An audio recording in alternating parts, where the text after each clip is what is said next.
DMK పార్టీకి నేనే కట్టప్పని అని చెప్పి ఇప్పుడు సత్యరాజ్ ఒక ప్రకటన చేశాడు. నిన్నేదో ఒక కార్యక్రమానికి వెళ్తే ఆ కార్యక్రమంలో మాట్లాడుతూ విజయ్కి కూడా కొన్ని సూచనలు చేశాడు. ఈ డిఎంకే పార్టీలు అమలైనటువంటి ఏవైతే పథకాలు ఉన్నాయో వాటికి పేర్లు మార్చుకోగాని వాటిని మాత్రం అలాగే ఉంచు, ఆ పథకాలు మాత్రం అలాగే ఉంచితే ప్రజలకు చేరువవుతాయి అన్న విధంగా మాట్లాడాడు సత్యరాజ్. ఒకవేళ ఈ పార్టీ ప్రతిపక్షంలో ఉన్న అధికార పక్షంలో ఉన్న నేను మాత్రం కట్టప్పనే.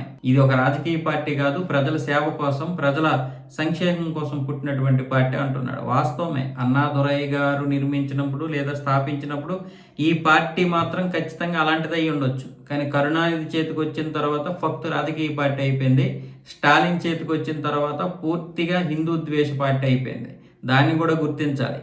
మీ పెరియార్ సిద్ధాంతాలు మెదల్లో ఉన్నటువంటి మీలాంటి వాడిని మార్చడం చాలా కష్టం. స్టాలిన్ అయినా మార్చొచ్చేమో కానీ సత్యరాజుని మనం మార్చలేము. ఎందుకంటే ఆయన పెరియార్ సిద్ధాంతాలతో ముడిపడి ఉంటాడు కాబట్టి.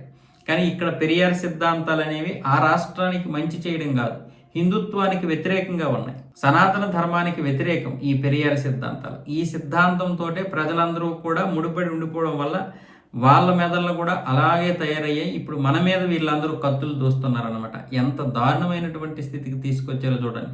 తమిళనాడు అనేది భారతదేశంతో సంబంధం లేదు, ఆ సంస్కృతి వేరు ఈ సంస్కృతి వేరు, అసలు మనదంతా ఒక ప్రత్యేకమైనటువంటి జీవన విధానం, ప్రత్యేకమైనటువంటి సంస్కృతి అన్న విధంగానే మాట్లాడతారు వాళ్ళు. అందుకే ఏ ఇతరుల్ని రానివ్వరు. ముఖ్యంగా కర్ణాటక ప్రజల్ని, తెలుగు ప్రజల్ని వాళ్ళు మనల్ని చూశారంటే ఒక రకమైనటువంటి ఏకీభావంతో ఉంటారు.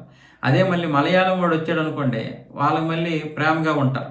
ఎందుకంటే వాళ్ళు వేరపాటువాదులే, వీళ్ళు వేరపాటువాదులే. కానీ కర్ణాటకకి చెందినటువంటి వారు, ఆంధ్రప్రదేశ్కి చెందినటువంటి వారు, తెలంగాణకి చెందినటువంటి వారు మాత్రం వాళ్ళకి పడదు. వీళ్ళు భారతదేశాన్ని ప్రేమిస్తారు కాబట్టి, వీళ్ళు హిందుత్వంతో ముడిపడి ఉంటారు కాబట్టి. ఇలాంటి వ్యక్తులు ఉన్నారు తమిళనాడులో. నేను సత్యరాజ్ని పెరియార్ సిద్ధాంతాలకి ప్రేమిస్తాడనో, పెరియార్ సిద్ధాంతాలకు అనుగుణంగా ఉంటాడనో నేను అతన్ని విమర్శించడం లేదు. కానీ ఇది సేమ్ టైము ఇన్ని కోట్ల మంది అభిమానిస్తున్నటువంటి, ఫాలో అవుతున్నటువంటి హిందుత్వానికి నువ్వు ఏ విధంగా వ్యతిరేకంగా మారుతావు? ఏ విధంగా మీరు ఇంత దారుణమైనటువంటి వ్యాఖ్యలు చేయగలుగుతారు హిందుత్వం మీద? ఇదే మళ్ళీ హిందుత్వం మీదే ఈ ప్రకాష్ రాజు గారు వీళ్ళందరూ బ్రతుకుతారు. మళ్ళీ సినిమాల్లో క్యారెక్టర్లు వేస్తారు. నిజంగా మేము అలా చేయలేము, మా వల్ల కాదు, మాదంతా పెరియార్ సిద్ధాంతం, మాదంతా క్రిస్టియానిటీ అన్న విధంగా వీళ్ళు మేము అసలు ఆ పాత్రలే వేయలేము, మాకు ఆ డబ్బులే వద్దు అని చెప్పలేరు. మళ్ళీ ఏమైనంటే అది నటనలో భాగం అంటారు. అందులో మళ్ళీ ఒదిగిపోతారు. వీళ్ళ మనసుల్లో అది లేకపోతే ఎలా ఒదిగిపోతారు? కానీ ఎక్కడో కొన్ని సిద్ధాంతాలకి వీళ్ళు ఇదైపోయారు.